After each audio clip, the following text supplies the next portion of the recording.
Gundam.tk presents Double O Riser.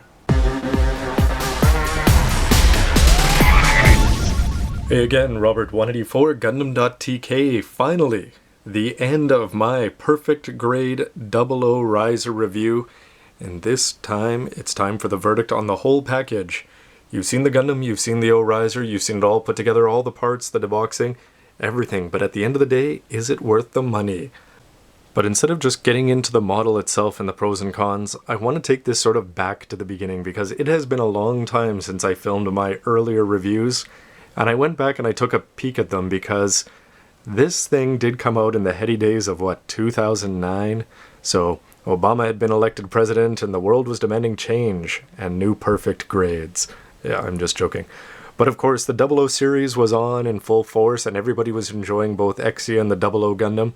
And the fact that Bandai hadn't made a brand new perfect grade in so long meant that there was a lot of hype. And whether that was justified or not, we can talk about here. But the fact that the 00 Gundam didn't have a 1/60th, whereas Exia did, was the kind of thing that when this came out, with the O-Riser attached, with the GN Sword 3, with that kind of incredible engineering, things like the pamphlet there just did such a good job of selling this kit with the promise of all the different things that it can do. So what happened? Well, yeah, that guy happened. The Master Grade Victory Gundam came out in the same, a week after? And with that, my desire to build a perfect grade 00 Gundam after the deboxing sort of just went down. I had fun with the Victory Gundam, of course, it being a 1/100th lead. But after that, I could have gone back to this, but instead I went ahead and I built a million other kits instead of getting around to actually building the perfect grade 00 Gundam. Not because the deboxing didn't impress me, but it was just something struck me from the beginning as being, maybe it wasn't something that was living up to the hype, or I'm just not the right kind of consumer to be buying perfect grades. So you can see the 1/100th 00 Gundam there, coming around without the riser on, and the high grade as well. And those kits both, of course, had some problems with them, and you can check out their reviews. But overall, the high grade did a fantastic job for a reasonable price of capturing all of the great things in the 00 Gundam. And when you got the riser add-on that came with the GN Sword 3, etc., or when you bought the complete set with everything together, it was just great. This little tiny kit, for a very reasonable price, was able to catch all of the coolness of the anime. And the 1/100th, for something that came out right at the start of the second season, does a pretty good job, of course, and it will get topped by the upcoming Master Grade. But what about this perfect grade? For if it's going to be 12 times the price of this, is it 12 times better?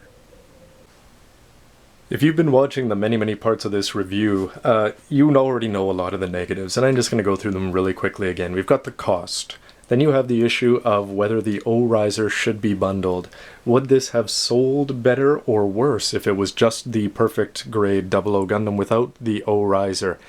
If the O-Riser came out later similar to what Strike did, how would that have changed sales positively or negatively? That's to be debated. At the end of the day, though, you have a $25,000 toy here, plus tax. Now, if you bought it at the beginning, you were able to get this stand that it's sitting on, and the stand is going to bring up quite a few complaints for me. But if you buy it today, you're not going to get that stand, which means you're going to be putting all of this weight and all of these posability issues on the ground.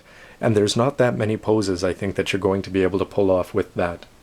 Now, the stand itself is pretty horrible for the O-Riser. I complained at length about how poorly it connects, but also for the 00 Gundam, just the fact that you've got this much weight and it's balanced in the middle on just a very small peg. I mean, it's a fair size, but really you can see it shaking there as it goes around. Of course, that's on the stand, but even if it just sits on the shelf, you can also have this shaking. And it's just because the stand is not steady enough. And that's something that if you're going to have this kind of, if you're going to spend this kind of money, you expect something a little bit better. Now let's go into the posability, because this is both good and terrible. So why is it terrible? Well, when you take something like this high-grade 00 Gundam, basically, if you think about it, in about 3 seconds you can have that in any pose. And if you don't like the way it looks, just change it, fix it, tweak it, do whatever. With this thing, you're going to have a completely different kettle of fish, and that's because of, A, the amazing design. I mean, the engineering that goes in here gives it a million moving parts. The million moving parts can have a downside, though. And when you combine the things like the way the condensers do and don't work, you can ignore these and bend them, or you can use them and then they're still not going to work. So there's really no winning with them. It would have been better if, as I mentioned before, they either work all the time that you have to use them, or you ignore them all the time and just use regular Gundam joints. Because even though we've got them in, you put in the GN Sword 3 and it collapses. You put on the effect parts and the hand falls over. And little things like it can't even hold the weapons. If you put the GN Sword 2, which is not all that heavy, in the palm of the manipulator and put it down, right now it's being held the proper way, it's just going to collapse. And is that something that should be happening on something this grade? I don't think so. And besides that, what do we have? We have weight issues. And the weight issues, I mean, that's part of the design of the O-Riser. I mean, if you're slapping on this much weight to a Gundam, it doesn't matter where you distribute it, it's going to cause problems. And in this case, it's no exception. It causes things going off to the side. If you put in the GN Sword 3, it tilts off to the right. You can't put it in that hand because they didn't bother to put pegs on both sides. Understandable story-wise, but still something that wouldn't hurt in a modeling sense. When you add on the shields, you get even more weight, etc. So the weight issues and the posability, huge cons for this. Is it all bad? Not even close. There's tons of good things to say at that. So just to rattle a few off, the inner frame. If you just built the inner frame, you'd be like, wow, this Gundam is awesome. And if you can just stop right there. And that goes along with the fact how well engineered this is. The designers did a fantastic job of putting in as many different moving parts and gimmicks, and the way it all comes together when you're putting it together, it just blows you away.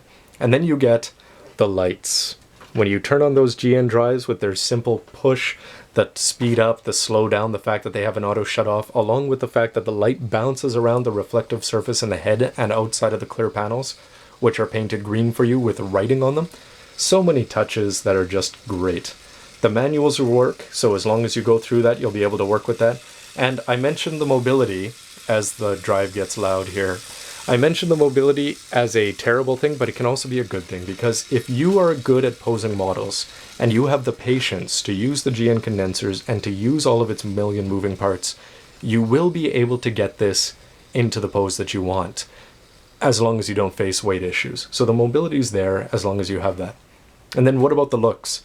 Well, I think the proportions work, the color of the inner frame works, the fact that you don't have to go, whenever you read the hobby magazines, they always take kits like 1/100s, and they take these things like inside the 1/100th, you can see that he's just got emptiness here inside the GN drive on the shoulders.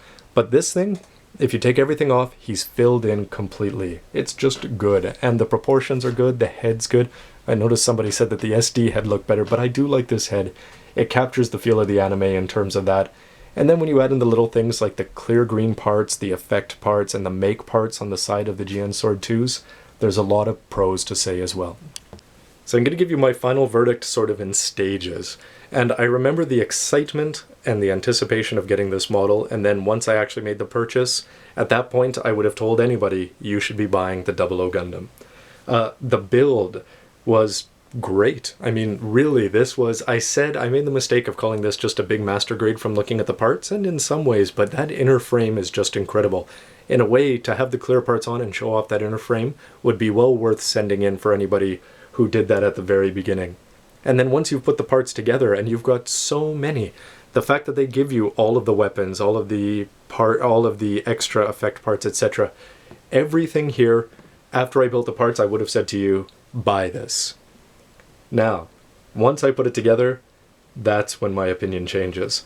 And at the end of the day, I have to say that I don't really like this Gundam. Now, this is only my first perfect grade. I don't have a lot to compare it against, so I'm just going off of the way I feel after building other kits. Now, the big thing about this is that the posing just is annoying.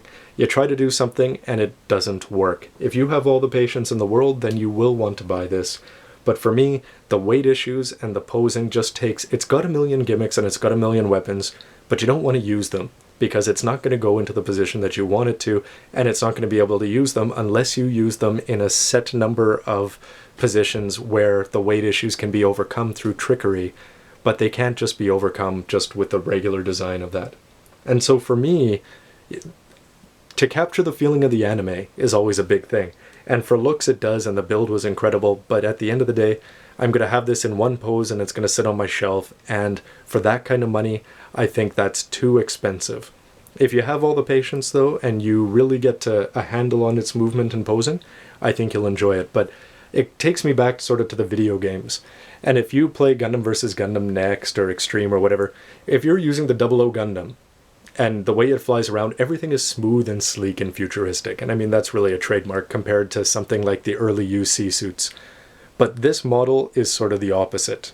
And whenever you're trying to get it into position in the game, it just sort of, everything flows and it just moves smoothly. But in this case, it's only frustration. So if you can overcome that, I still recommend you buying this. But for me, the 1/60th Exia, for a fifth of the price, offered, despite the fact that the build and the parts aren't exciting and the gimmicks like the light-up drives, etc., I'm just as happy at the end of the day with my 1/60th Exia. Now, if you're a sworn perfect grade fan, then you may have a different opinion. But as a master grade 1/100th builder primarily, I've got to say that if somebody offered me my money back, I just might take it. Please remember, though, that this is a conversation, and what I've given you is just my opinion, so please use the comment space down below to let me know what you think of your own perfect grade 00 Gundam, and you've seen more than enough from these long reviews to have your own opinion, so let me know what you think. As always, everybody, thanks for sticking with me. It's been a very fun experience to do this. I don't regret it for a moment, and I hope that you've enjoyed it along the way, too. Thanks for watching, everybody.